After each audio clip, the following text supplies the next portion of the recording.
নবী বলেছেন, লা দীনা লিমান লা সালাতা লাহু, যার কাছে নামাজ নাই তার কাছে দ্বীন নাই, ঈমান নাই, চরিত্র নাই, কিছুই নাই। আল্লাহর নবী বলেছেন, আল্লাহর বান্দা এবং কাফেরের মধ্যে পার্থক্য কি? পার্থক্য হলো নামাজ।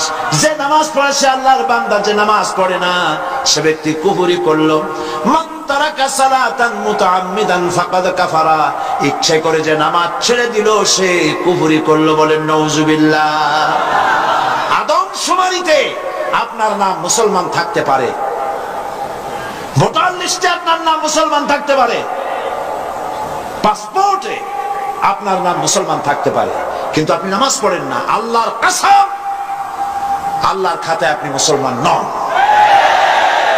আপনি দেশের প্রেসিডেন্ট, প্রধানমন্ত্রী হতে পারেন, পররাষ্ট্র স্বরাষ্ট্রমন্ত্রী হতে পারেন, পুলিশ আপনাকে স্যালুট দেয়, বিডিআর স্যালুট মারে, সবই ঠিক আছে, কিন্তু আপনি যদি নামাজ না পড়েন, আমার দেশের সদর ঘাটে কুলি বোঝাটা নিয়ে পেট চালায়, যে সেই কুলিটা যদি নামাজি হয়, দিনদার হয়, পরেশগার হয়, আল্লাহরে ভয় করে, তাহলে বেনামাজি প্রেসিডেন্ট, বেনামাজি